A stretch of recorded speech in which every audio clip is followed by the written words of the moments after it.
Welcome, boys and girls. Christine here with a discussion about Nagash in Total War Warhammer 3 Immortal Empires. Since the Legions of Nagash mod is currently not working in the game version that we have at the moment, I'm going to be using Archon the Black. And I think that's a good starting point to actually be talking about Nagash, because one of the things Creative Assembly has mentioned in the past is how do they implement Nagash in a campaign in Warhammer 3? I think there are several options, and I think all of those options should be available for the player. Though, I would say the option they should pick depends on whether or not they fix the endgame issues in the game. The End Times, Lords of End Times DLC should be improving the End Times and the endgame problems of the game. If they can't improve the End Times, the endgame, then they should just let us play Nagash from the very start. And maybe they should let us play Nagash from the very start. Customization is not a bad thing. Some people play campaigns faster, some people play them slower. That's all well and good. One of the ways I think Creative Assembly could handle this is if you start a campaign as Archon the Black, or as Manfred, or as Neferata, you can then have an option to bring Nagash back. Or he comes back on his own after a time as an endgame crisis event. You can either be on his side or you can oppose him. You could also talk about Vlad, you could talk about Luther Harkon, and so on and so forth. There are possibilities. Of course, I'm sure most people would rather drink battery acid than do that as Manfred, though the benefit of doing it as Manfred is that vampire counts are in a better state as a race than the Tomb Kings are. Basically, the race you start with would define your early game playstyle, so Tomb Kings or Vampire Counts or Vampire Coast, but then with Nagash you would get a combination of both, but maybe retain some of the specific benefits of that specific race, like Raised Dead if you're talking about Vampire Counts or Vampire Coast, the Tomb Kings with their dynasties and some of the powers they have. I'm not sure exactly what to do with the books in Nagash, but that's, I think, something for Creative Assembly to handle. There's some good developers in Creative Assembly, but they've been pushed to the brink by a bunch of really bad decisions, because a lot of the people who understand the game, how to code it, how to handle it, have been moved on to future projects, like 40k Total War, Medieval 3. And then they brought in the CA Sophia team to work on the situation of Warhammer 3. And CA Sophia is not a bad team, though they have their own issues. But the tech debt and all the problems that they inherited in Warhammer 3 have created significant issues.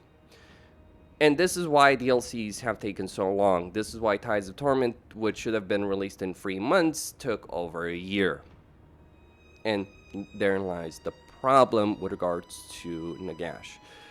Basically, if the way one could see a Nagash campaign is you could pick a Mortarch as either your starting Legendary Lord, or you could pick Nagash and a Mortarch alongside him. It could be Archon, it could be Manfred, it could be Vlad, it could be Luther Harkon, it could be Neferata.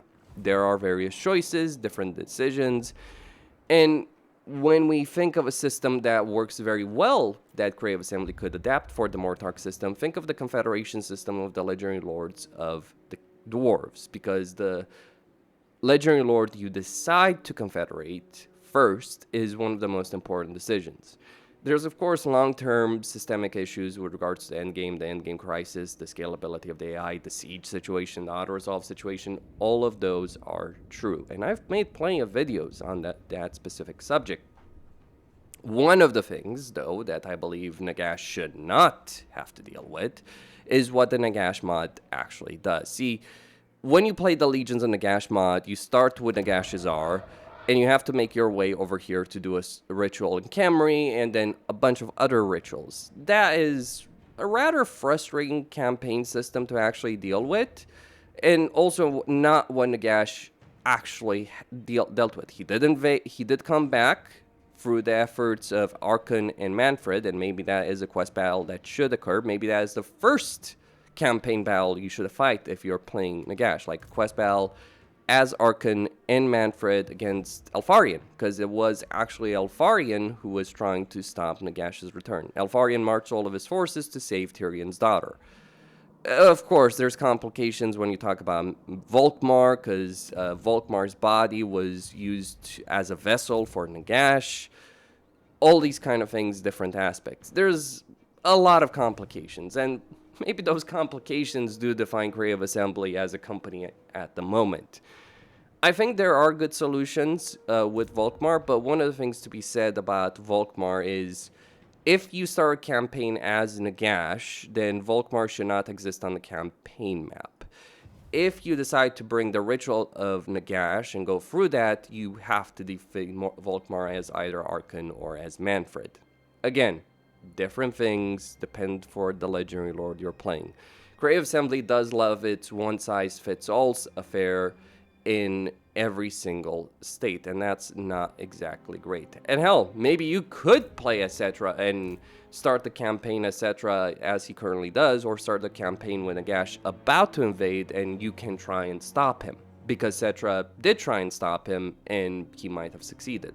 Another campaign affected by Nagash, and this is why it's important that we do have Tankwell, is that Nagash almost did win in the end times. He wanted to become a deity. He wanted to take over control of chaos. The people who stopped him were the Scaven, which is, I know, hilarious to think that the Scaven could be heroes in anything, but it says a lot about Nagash that even the Scaven were heroes, downright heroes, in stopping him. Yes, the Scaven sacrificed immensely to stop Nagash. Both times. Both during his first rise to power and during the end times. Of course, they blow up the world and the moon in the end times, so they don't exactly get bonus points for morality from that perspective.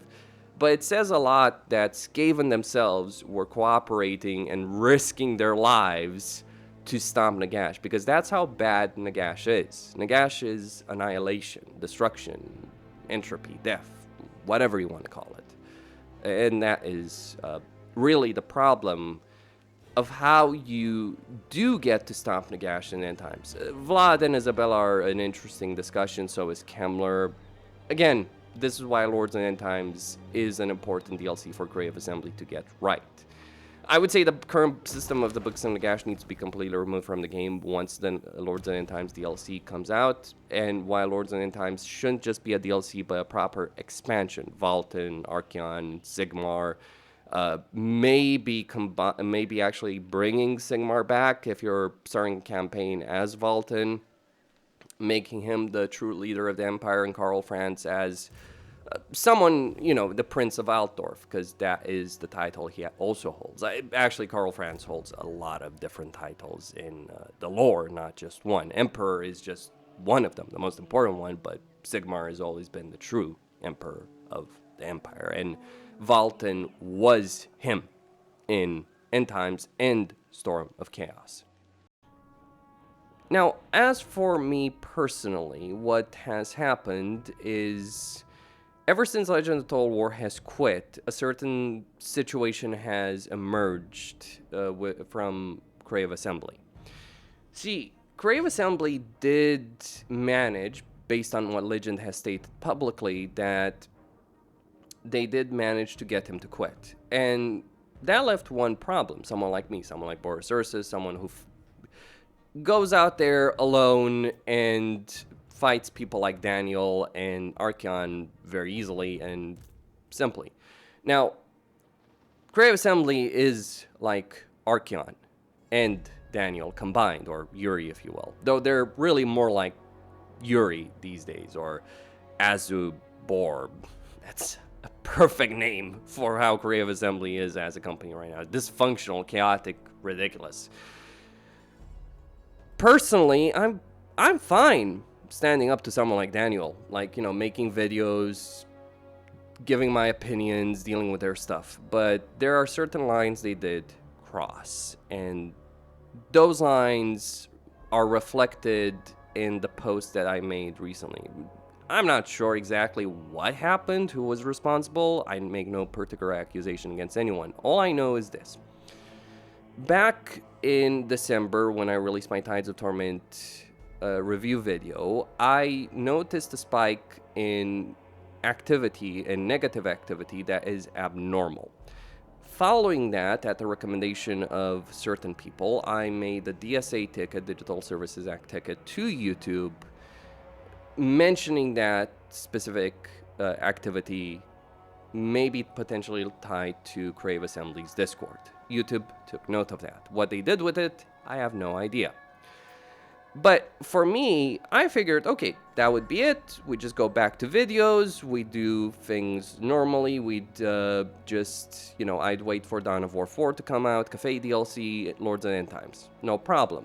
Certain people, and I don't know who they are, where they're from or anything like that, but certain people decided that they would go after me personally and my family.